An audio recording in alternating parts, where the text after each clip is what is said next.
Give me your picks, give me your insights. I want the bets from Betting Weekly. Because we win, that is our motto. Sometimes we win, sometimes we don't win. Don't give us the bird, don't give us your stink eye. We try our best and we're successful. Come watch our show, Bet River sponsors. It's time to start, enjoy the show.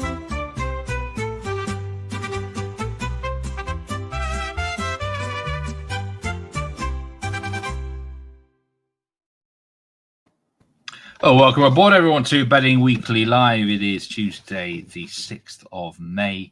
Here with Steve Wyss and Will White, and we are ready to start a massive week of European action. We've got the semi-finals of the Champions League, Europa League, and Conference League coming up. We're going to know the finalists after the next 3 days. And for this particular edition, a massive focus on Inter against Barcelona, Will White's own team that he supports. So, Will, this is a really big night for you, not just from a betting perspective, but a personal perspective. How are the nerves? How is the excitement? Yeah, mate, good day to you and good day to everyone out there. It's a big night in my household. I've got my pre-match routine nailed in, locked in. So we're raring to go. I've managed to separate the heart from the head a little bit. So hopefully I've got some independent thoughts here, but what a couple of nights of football coming up ahead. Yeah, it's really going to be exciting. Some massive matches coming up. Welcoming everyone. Byron Murrill is doing the cha-cha-cha after that intro. Ming Chung says, I think Will can be celebrating after tonight.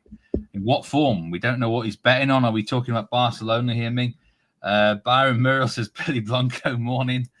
Daniel Lucani as well. Good to see you. Leslie Mack. Rick the Brick as well. Good day from Canada. And the real Brandon King from Toronto. And if Barca wins tonight, we see Will do some Lewandowski dances. Pre-match routine. We were talking a little bit about this off air. I mean, do you have a certain thing then for a big game or a certain night? What is that routine? It's pretty much every night, to be honest. I'm following the markets during the day, and then hour before kickoff, once the lineups are out and I've got my positions locked in, generally I'll blast some tunes out, which I'll do most of the day anyway. But then I like to have a couple of games of chess before the match kicks off. Have a couple of games of chess online, and then settle in for the game themselves. My wife's very understanding, my kids too. But yeah, that's my pre-match routine. Chess. I mean, I've not played chess for years, but I know you were interested in it. And wasn't there chess controversy a few years ago with the cheating and stuff and all that? Was it Magnuson? He's known. Magnus was involved. He wasn't involved in the cheating, but he was the most prominent voice calling it out. We'll have to get you on when the Chess World Championship's on. Oh, yeah. That's a great betting event. On that. You can certainly bet on that. What is everyone's pre-match routine then for whatever they do, whether they're betting or whether their team's in action? Byron says 5 Bournemans on the rocks. Adam Thompson says if Barca can defend corners, I don't see them losing. Giannetti, good to see you as well. What a game ahead. Noah Goodman, the Malmo result was a big surprise actually in the Allsvenskan home defeat. Usually only happens once a year in the season, so that was a big shock. Paul Laguna, good to see you. He's desperate for Inter to make the final. Well, before we get onto that game, just looking back to yesterday, and it was a great live show actually with Dan and Lewis, and a lot of discussion about the Nottingham Forest game.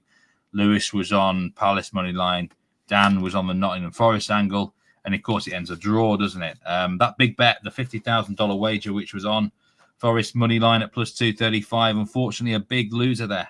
So a good one for the sportsbook. I hope that wasn't your money, Will, on Forest last night. I always looked a tight game. I always liked the under there, but I was getting nervous toward the end of the game. But hopefully, I hope some of you made some profit on that match last night. There was a few people. I think the shots angle with Lewis had with Chris Richards came in. Some notable live streams today. We've got Copa Libertadores, of course, coming later. Copa Sudamericana as well. And for those who like the Swiss Super League, Everton Sport against St. Gallen. That is right on the top of your bucket list today that you can watch on the Bet Rivers app. And there's a house special in the game. Barcelona into Robert Lewandowski, who may well start tonight. We don't know, to score a goal and Barcelona to win in regular time. Plus 300. Bet Rivers are dangling a carrot there. Let's just see if if Lewandowski starts or not. But let's also remind ourselves where we are in the Champions League. And we've got two really tight semi-finals. Tomorrow, Arsenal travel to PSG 1-0 down. And the winner of that will face Barcelona or Inter. 3-3 draw in the first leg in Spain. Barcelona coming from behind to rescue themselves. But Inter would have definitely taken that 3-3 draw last week, wouldn't they? Will, that is for sure. The futures, for those who want to get involved in the winner of the Champions League, PSG plus 120 now. The two teams involved tonight, FC Barcelona plus 225, Inter Milan plus 400, and Arsenal at plus 700. Are the Gunners worth a nibble in that market, Will? If you're not involved in this yet? Well, it's a tough one. It's a real tough one to come back, isn't it? In Paris. But I think game state, if you look at the match line plus a quarter, I think it's quite tempting. Arsenal plus a quarter given the game state, but we'll get into that a bit later on. I don't think there's much value around in the outrights. I think one thing I will point out is if you want to back Inter, you're probably better off backing them that plus 110 top two, because that's bigger than their current price to qualify in the to qualify market. So yeah, anyone backing Inter, take the plus 110 and not the minus money that you'll get on the to qualify. Yeah, I think the bigger question for a lot of people out there who've got tickets on the outrights at big prices is when or when not to hedge, basically. I know there's quite a few on PSG. Back them at, I think, 22 to 1, 18 to 1, 14. And I've seen quite a few suggestions that now they are going to hedge before this second leg. Some saying they back them to make the final and then they might look to get some money back. There's people on Inter. I don't really think you could really hedge on Inter right now. Maybe you could, depends what your angle is. Again, Paul Laguna is asking there, do you cash out on PSG? I mean, just say you were on PSG at 22 to 1, Will. They're now plus 125. Is now the time to cash out? Or if they make the final, PSG are probably favourites in the final, whoever they play, just? Hedging is a very nuanced subject, and my kind of rule is I'll only hedge if I'm getting value on the opposite side of the position I already have. And in the case of PSG, I think their price is about right. So I probably wouldn't be hedging. There are other factors involved, right? Like whether if you've got a life-changing sum of money on the line, then you probably want to consider hedging, even if it's slightly negative expected value on the hedge. But ultimately, I think PSG, Barca, and Arsenal actually are roughly the same quality. And so any final between two of those three, I think you're going to see, unless there's a huge performance, a real standout performance in the semis, I think you're going to see a market that's perhaps minus 110 both sides, a coin flip, basically. I mean, obviously a lot can change between now and the final. Like markets tend to have quite a recency bias. And so PSG have looked the most impressive team so far in the tournament. So deservedly, their rating has increased a lot. That's 16, 20 to 1 pre-tournament. If you adjust that for like average form until now, they should be a bit bigger than plus 120, but they've been very impressive, and it's kind of hard to oppose them really because they don't really have any weaknesses. Yeah, I mean, to hedge or not to hedge, that's the old question. I mean, Duncan's saying there, why would you cash out on a potentially winning bet? Nigel would say hedging's for gardeners, things like that. It's each to their own, and I think you got to look at your own individual sort of situation depending what sort of ticket you've got. But anyway, onwards to this match today, the semi-final second leg. Barcelona against Inter. The actual latest prices are now Inter actually are plus 170. That graphic is slightly wrong. Tied plus 270 in 90 minutes. Barcelona plus 143. How do those odds look to you on the main lines here, Will? I mean, over 3.5 goals plus 125 now. There's been money for the overs again. Under 3.5 at minus 157. And to qualify now, Inter are minus 1 Let me just have a look through again. -106. That part is accurate. Barcelona -125. Any discrepancies here, or is the market where it should be? For me, betting is all about the odds that you get, right? So I'm not the type of bettor that's like anchored to an opinion. So for me, I took some Inter overnight plus on the plus a quarter line -110. That's been backed in heavily by the syndicates, and now we're looking at a coin flip and a main line of draw no bet, tie no bet. And actually, I'm starting to lean a little bit towards Barca on that line, and so I will be hedging my position.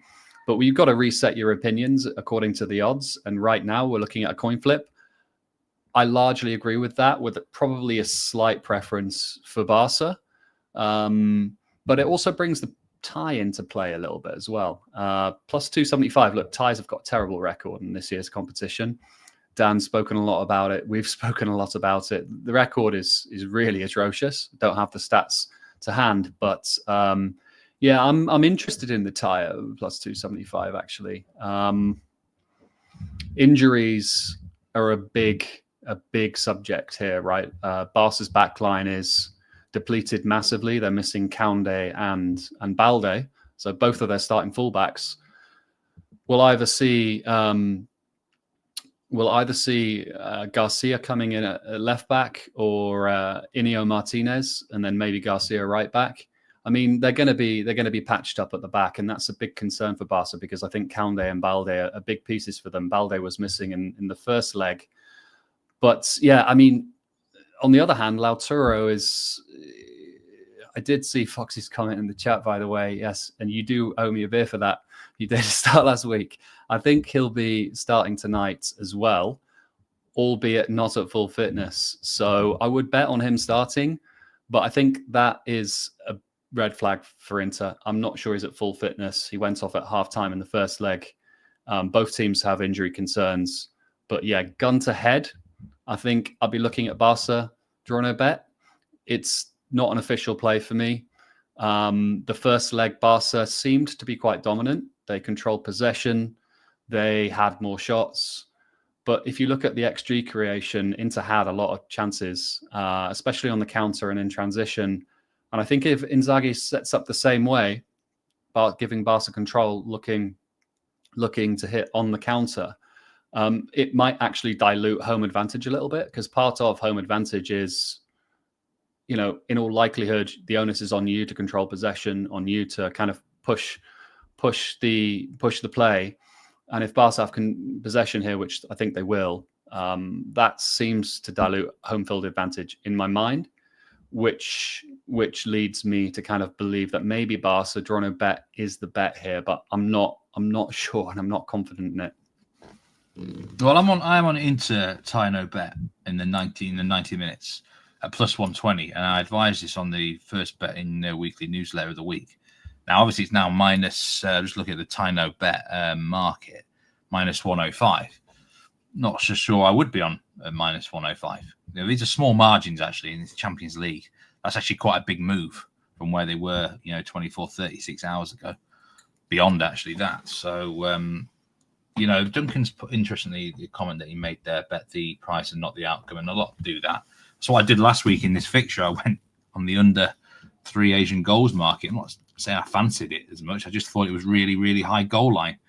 I got burnt hugely because every Barcelona game seems to be a shootout, Will, when they especially if they want it to become that. There's the odd game they don't want it to become that, but they're quite happy, aren't they, to suck every team into this and back themselves to outscore opponents. And the more I was thinking about it today, can we really expect anything different to last week? Is it suddenly going to become a really tight, congested game? I don't really see it being that way. Do you? It doesn't mean you're going to get a lot of goals, but we're at a stage now where maybe we can expect low XG chances to go in. There's some of the best players in the world are on the field here.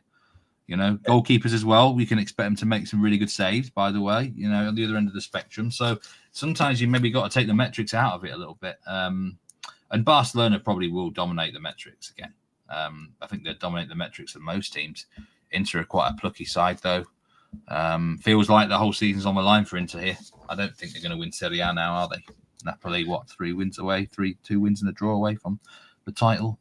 So it might be a kitchen sink game for Inter. Throw everything at it, Will. I think it's a Champions League semi-final, so I think both teams are going to throw everything at it. Barca have got Clasico this weekend, but that will not be on their minds. You made some really interesting points. I think Barca only have one way of playing, and they enforce their style on the opposition, no matter who the opposition is. They're going to press high. They're going to take chances. They're going to have a high line. And there's really nothing you can do as an opponent to kind of counteract that. Like, yes, if you're dangerous in transition, if you're defensively solid, that's going to give you a much higher chance of success. But there's no way you're going to draw Barca into a game where Barca are going to sit back and not press the hell out of you and not push their defensive line up to the halfway line. And that's really dangerous for an unders backer. I mean, if you look at Barca's stats, I was looking at the last 43 games. 27 have gone over 3.5 goals. That's insane. 27 of 43 of the games have gone over 3.5. I mean, Inter are kind of not really at the other end of the spectrum, but kind of more normal end of the spectrum, which is 13 of their last 43 have gone over 3.5. So it's like two contrasting styles of play. But I don't think Inter can draw Barca into the type of game that they're comfortable playing. Barca are just going to enforce their style of play on Inter. So I would be uncomfortable backing unders here. Money has come for the unders. Under 2, I think 3.25, 3.25 is the current line. It might be verging on 3 by kickoff. And if at 3, I think maybe I'm leaning over there. And like you said, there wasn't a huge amount of XG created in that first leg. There were 6 goals, but 4 of the 6 goals were kind of either wonder goals. There was the Thuram flick after 30 seconds. Then we had the Dumfries scissor kick, if you want to call it that. Then the amazing Yamin Lamal solo goal. Then the incredible Rafinha strike, / Sommer own goal. I mean, it was 4 of the 6 goals were wonder goals, and like you say, you've got to kind of expect that at this level. And I don't think there's much Inter can do to change the type of game we're going to see. And I'd be nervous backing under 3. So I do have an angle into the total, but maybe I'll hand it back to you for your thoughts. Yeah, I'm not getting involved in the total this week. Second leg of any, major semi-final, quarter-final, you've got to be on the alert for goals. But the goal line is at 3.25, which is probably fair, actually, for these two teams, considering the circumstances. I was burnt last week, so I don't need to get involved there. I can tell you some stats on the wagered part of this game. On the money line, 61% of the over-under money is on the over. 89% of the money is on Barca. So, in terms of the over-under split, it's pretty quite evenly split. And I think, if this goal line does reach 3.5, legitimately 3.5, I think there'll be some people automatically going under. I really do, Will. More likely to go automatically under than over. No one really wants to bet on over 3.5 goals in a semi-final, do they? That's a lot of goals to hit, but you've just given the stats for Barcelona there. It's a crazy number over 3.5 goals. It's insane, but it's just down to the, Lamine Yamal actually said it himself. I don't know if it was after the first leg or after another game, but he said, he was asked, like, are Barca not concerned about the defensive fragility? I think it was after the first leg, you let in 3 goals. And he basically said, doesn't really concern us because we back ourselves to outscore our opponents, and with the weapons they have, they can do that even to an Inter. But I do have a play on the total. It's a bit of a special, because I was kind of thinking, I kind of like under 1.5 first half goals, but at the same time, I like over 1.5 second half goals. And you can actually parlay those two in a same game parlay on Bet Rivers. The odds come out plus 165, which feels a little bit big to me because I think the most likely thing we see is a cagier than most would expect opening to the game. It is level on aggregate, and especially Inzaghi won't want to give anything away in the first 15, 20 minutes. So maybe under 1.5 is on our side in the first half, but then I can really see it opening up as soon as the first goal goes in. And you'd like to think there'd be over 1.5 in the second half. And at plus 165 just seems a little bit big, especially when you've got the makeshift Barca defense. And how do you feel about that? I just hope you don't feel like I felt last week when I was watching this match and I was dead on the under 3 after 25 minutes. Put out my misery very early.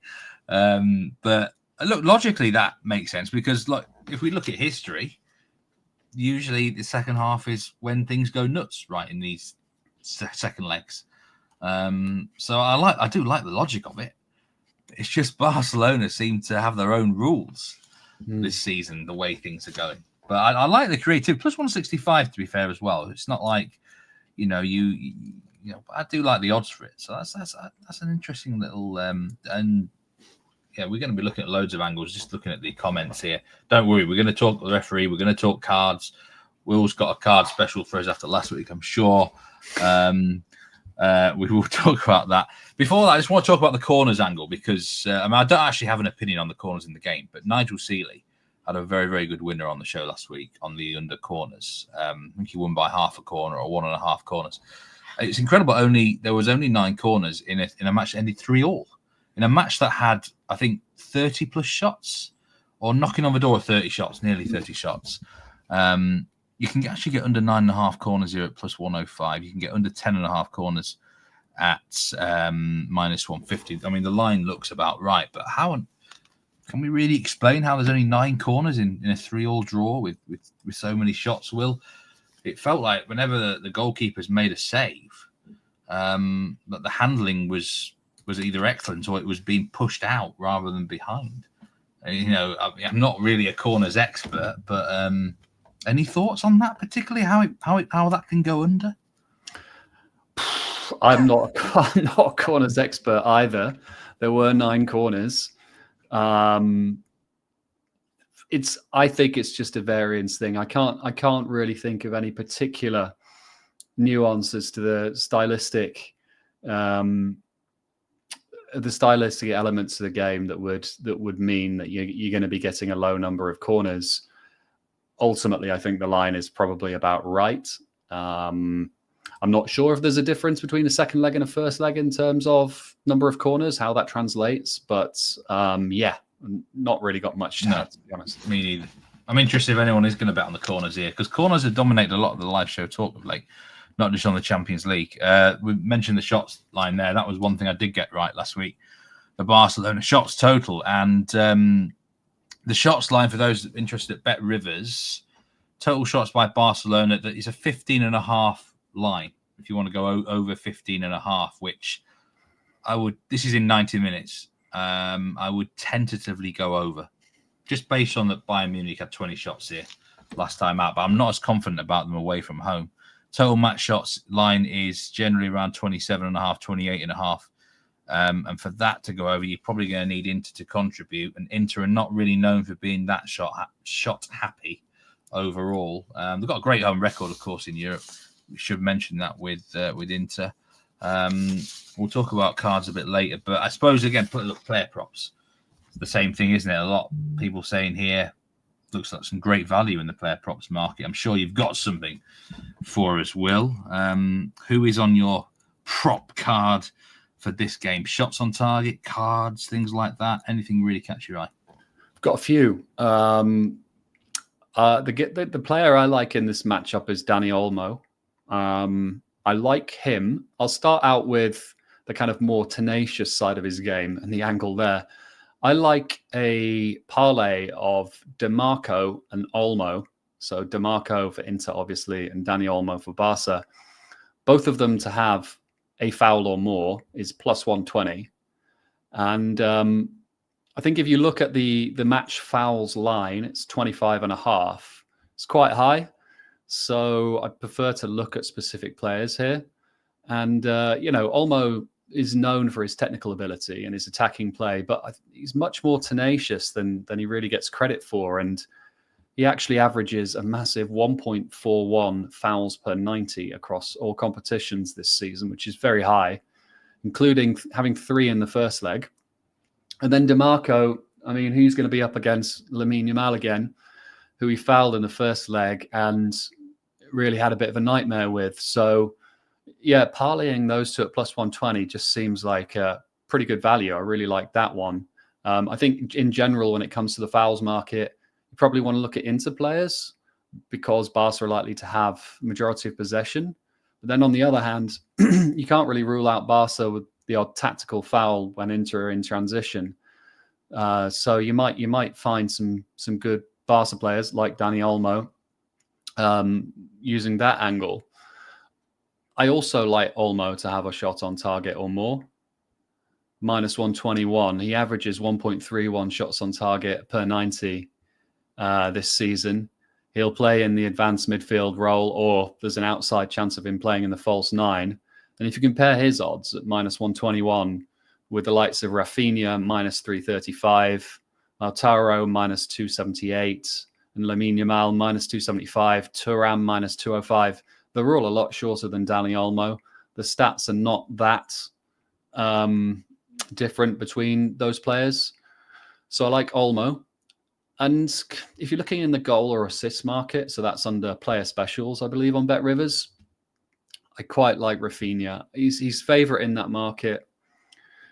He's minus 109, so verging on even money. But he averages an astronomical 1.64 goals or assists per 90 in the Champions League this season. I think all the focus will be on Yamal here, perhaps including Inzaghi's focus. And that might leave the more productive, statistically anyway, Rafinha, who's up against, I guess, Dumfries, but probably more likely Bissek, with Pavard still out for Inter. And, for me, Bissek is pretty vulnerable. And, so Rafinha to score or assist. And then a cheeky one.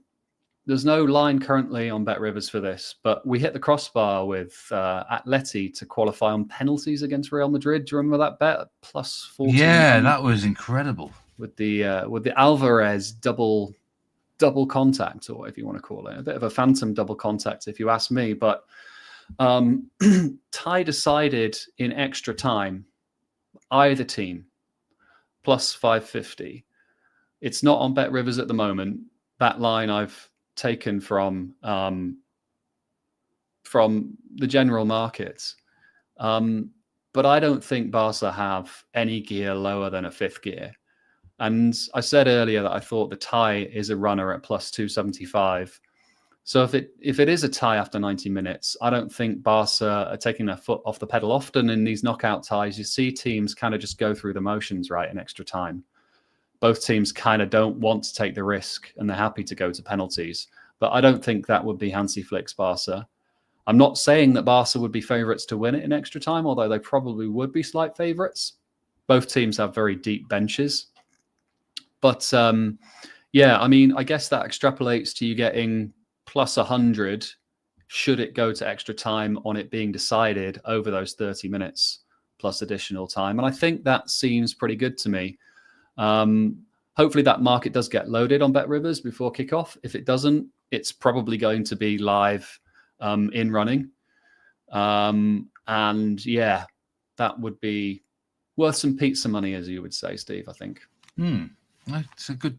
I like that actually, because there's certain ties where if it does go extra time, you can almost lock it in for a 0 goals period, really, and teams play for penalties. But these two sides maybe wouldn't do that. If it did go, if you are betting live, you could maybe even look at taking the goal line of extra time. Extra time goal lines are usually at very most 1.5, but you usually get an Asian line of 1.25 or 1 right from the start of it, and that would be an over that I would be looking to take, as long as it's not been a damp squib 0-0 and cagey as anything. You've got to see how the game's been going. In terms of player props, I don't know if I don't know what I'm missing here or maybe I'm just kind of overreacting from last week. Chat was brilliant last week with the Denzel Dumfries angle score or assist, but he's plus 150 with Bet Rivers just for a shot on target. Now, if I'm Barcelona, I'll be trying to do a job on him this week a lot better. But I'm not sure whether they're going to be able to. This is a guy that's maybe in his position, right wing back, maybe the best in the world, you could say. You know, certain players it's really hard to keep out of the game. And I think Barcelona are the sort of side who focus more on themselves rather than the opponents. So I think that is got to be a bet, really, plus 150 for a shot on target. I like Dumfries in a lot of markets, actually. I think you could look at him for shots, fouls, to be fouled, maybe even cards as well. I think he's a sort of, scorer assist again. He's a sort of player a lot's going to be revolving around him into this position on the field. So that would be my actual player prop. And a player, I am actually very interested in Robert Lewandowski as well. Do you think he will start, Will? Or not? No. Because he said he wants to start in a pre-match interview. You don't think he's going to be given the start, though? No, it'd probably be Ferran Torres, but maybe with a wild card of Dani Olmo starting there and then bringing Gavi into midfield or something. But I like the Dumfries angle because he's probably going to be up against Inigo Martinez, maybe, who's not a natural left back. And he's not got the pace that Balde has. Obviously Dumfries is also an aerial threat, as proven in the first leg. Pretty much anyone's an aerial threat against Barca, sadly. But up against Inigo Martinez. What price did you say was for a shot on target, Steve? Bet Rivers are offering plus 150 for a shot on target. Denzel Dumfries. Pretty short for a defender, but I do quite like that. In terms of Lewandowski, just something I mentioned about him. It is well publicised, and this has been doing the rounds in the last few weeks, that he scored 99 goals for Barcelona, and there's some that believe that when he scores his 100th goal, he's going to be revealing something underneath his shirt with 100. Now whether the full shirt comes off or not, we don't know. In the past, he sometimes is just I won't do an example here. I don't want to shoo everyone away, but it's like the shirt comes off just towards his head.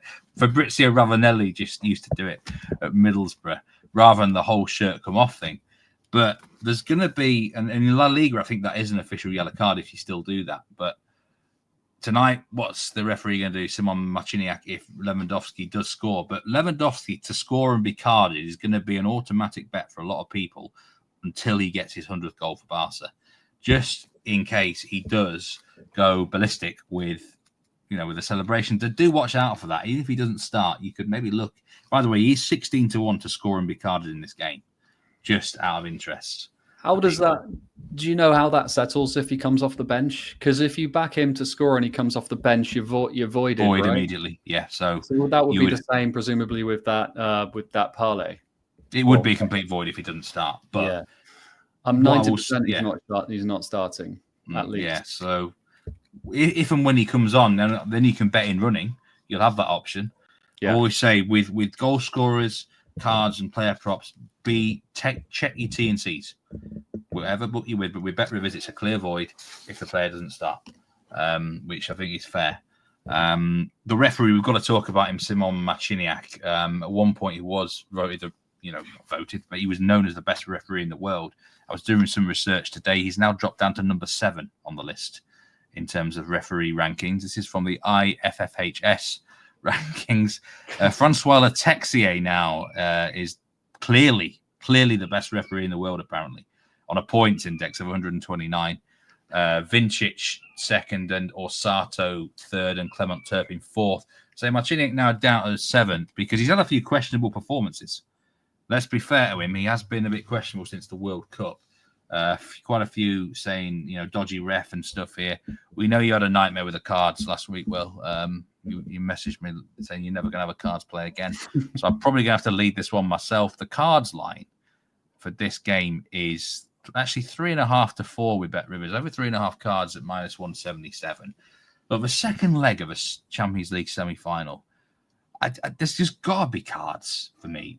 Just by default, by being natural. This referee is now very erratic. We don't know what we're going to get from him. He can have some low card games and some high card games. erraticness means that get him on a bad day and he's going to dish it like confetti. There's a little same game parlay I like, over 1.5 cards for both teams. But that is now at exactly even money, plus 100. So 2 cards for each team in 90 minutes. This doesn't include extra time. I think I'm going to have to get involved and hope that this Polish ref has a bit of a night where he fancies dishing again. But you mentioned Olmo. I mean, we had Harry Doherty put on chat. He likes the Olmo card. You mentioned the fouls. I think he's quite a big price to be carded. Danny Olmo, would he be maybe someone you might look at here? Yeah, I think so. Yeah. I also think I want to tell the viewers about our sauna chat earlier on and how I don't believe you're so shy about taking your shirt off. I won't take it any further than that. But yeah, I'm not sure the viewers should believe that you wouldn't be capable of taking your shirt off midstream. But Lewandowski to be carded. You know what I think is interesting about Lewandowski is when he doesn't start for Barca, a surprise not starting for Barca, and Ferran Torres starts instead, Barca actually shorten in the odds. So the market believes that Ferran Torres is not the goal scorer that Lewandowski is, but he adds more to Barca's overall play than Lewandowski, which is quite incredible. And it took me a while to believe it when I saw it, but it happens time and time again. Just something to be noted that Lewandowski not starting for Barca isn't necessarily making them weaker. Yeah, that's true. I mean, there's loads of different angles you can look at here. And before I move on, you're right. There's certain states that you cannot bet cards in, of course. So, only if you're accessible for these markets, which is why we don't, tend to, we do officially advise card bets, but we know that not everyone can get on them. We know that main markets and player props in other forms is often more popular. That's a good point, actually, with the Lewandowski thing. Maybe he might get away with it if he does his shirt thing. But you got it. That's the one area where refs do actually toe to the line with the rules. Even with like the most sentimental message on a shirt, the ref can't exactly look away. It's ridiculous, really, for me. What are the rules, the UEFA rules? Then is it an automatic yellow in the UEFA competition as well? If the whole shirt comes off, it has to be a booking. If you celebrate or bring the shirt off for whatever reason, it's a yellow card. What about if you just kind of lift it up and show the message? That I don't know about. I mean, apparently in La Liga that's a yellow now, but whether or not UEFA would give a yellow for that, I think that would be harsh for a yellow myself. If you just reveal, but I think they want to stop people portraying messages. Yeah, 95% of these messages are personal things, or whatever, but you get the occasional political thing, don't you, or whatever controversy. That's what they're trying to avoid. So I guess I get why. So I suppose it's happening in that direction. Anything else before we just have a quick talk about the Arsenal game? Will, what would be? I mean, what is your best bet here then, in terms of I think it's main markets? Probably Danny Olmo to have a shot on target. And aside for that, maybe wait for goals in running. Maybe wait until the second half and look to get that over 1.5 goals in the second half a bit closer to even money. Yeah, we've given a lot of angles here. I did like that little SGP you've had with the goals under first half, over in the second half. Plenty of player props and stuff. We've had loads of suggestions in chat, so good luck whatever you are taking. We have got a second semi-final tomorrow. Me and Nigel Seeley will be on the show to discuss it. PSG Arsenal is a 1-0 lead for PSG. Here, I just thought I'd get your quick thoughts on it. Will, plus 107 for PSG. I think my main question here to you is how much of the price is factored in here that they don't need to win? Because if it was, say, a draw in the first leg, PSG would surely be minus money here. Would you agree with that, or is that how you would have? Plus 107, is that fair price? My ratings have it as a fair price, but my ratings don't think about game states. So, and I kind of do believe in game states. So I do think Arsenal should have some weighting for the fact that PSG don't need to win this. How much is a difficult question, and ultimately I think Arsenal are a little bit of value. So yeah, I hope that answers the question. The thing I like here, as I do in most PSG games, is Desiree Doué to have a shot on target, -121 on the nose. I'd take that. He's almost certainly going to start. I guess 75%, 25% Barcola. But yeah, for me, he's more dangerous in my mind than Dembele. Not necessarily in terms of goal scoring, but in terms of creating play, overall threat, and the fact that he's a much bigger price than Dembele, who I think is either -200 and something or -300 and something to have a shot on target. Desiree Doué, week in, week out, you see him close to even money, and the market hasn't adjusted yet. So I like that. But main line, probably Arsenal plus a quarter, but I just think it's really dangerous betting against this PSG team. What do you think? At this point in time, I think PSG might just do enough to get themselves to the final. They don't need to be stupid. I think there'll be some tactical game plans. Arsenal at some stage have got to go for it. I'd be actually looking at under goals in the first half at this point in time. After that, I'm not sure. That'll be a good bet tomorrow as well. I think under goals in the first half, over in the second. I would fancy that more tomorrow than tonight. Actually, you probably wouldn't get as good of odds. But that's what I'm leaning towards in that respect. Tomorrow we're going to have a full breakdown with Nigel tomorrow about it. Ken Peaker makes a very good point about the corners. Yeah, I like it when someone brings a tactical element to it. You still need a bit of luck with corners sometimes and gain state, but that is a very good point indeed. But it's going to be exciting. What will be the Champions League final? Which two teams will be participating in that final? Do you think? Barca PSG. Barcelona. It's the final all the neutrals want, and I think it's the final we'll get. But much more confident about PSG side. The market says tonight is a coin flip, and I'm probably 55% Barca, 45% Inter. But yeah, that's the final I think we'll get gun to head. Yeah, I'm going to say PSG will face Inter in the final, and hopefully, from a purely personal perspective, PSG will choke again in the final. But I do know a lot of people out there with PSG tickets. I wish people were whatever outrights they're on. Now, today's Betting Weekly Live is the first installment we've got 4 live shows on this channel today, Will. As I'm sure you're aware, we've got Betting Weekly Tennis Live coming up in about an hour and 15 minutes. That is Rory Jiwani with Tim Payne. Tim Payne, that's the cricketer. It's Tim Dennis. I've been watching too much of the IPL. He's in the commentary box for the IPL. So Tim Dennis is on with Rory Jiwani. I mean, there's a big event there coming up in Rome for the men and the women. The return of the world number 1, Yannick Sinner. That's going to be interesting. And then what I think will be a sensational show, actually. Betting Weekly Hardball today. We've got a great duo of Doug Kazarian and Adam the Bull is going to be joining him. That is at 2 p.m. Eastern. And we've also got Betting Weekly Fast Break, the basketball show coming up after that. So, I mean, there's tons of content. If you like your betting content, this is the place to be right now, isn't it, Will? And especially looking forward to that, the hardball show today. Yeah, I used to listen to all of these shows, the Betting Weekly shows, years ago, up until I started appearing on them. I still watch them to this day, but they weren't on YouTube back then.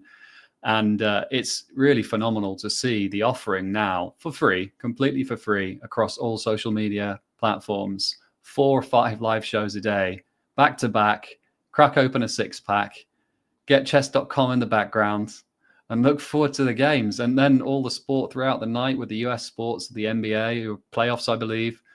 MLB also playoffs, I think. No, start of the season, isn't it, MLB? But yeah, what a fantastic offering. And remember to like and subscribe to the channel to make sure that you get all of this content and alerts for it.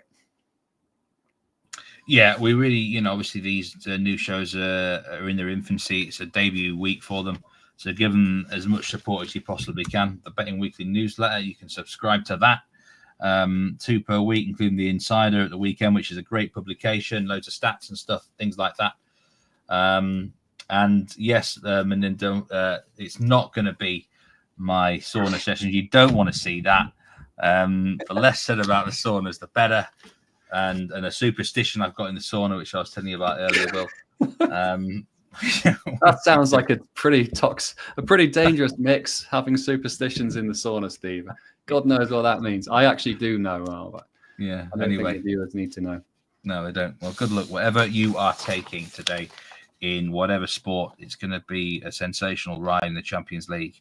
Hopefully, it's exciting as the first leg. Hopefully, we get a lot of winners on it. And join me and Nigel tomorrow on Betting Weekly Live, the 3 remaining shows, like I said.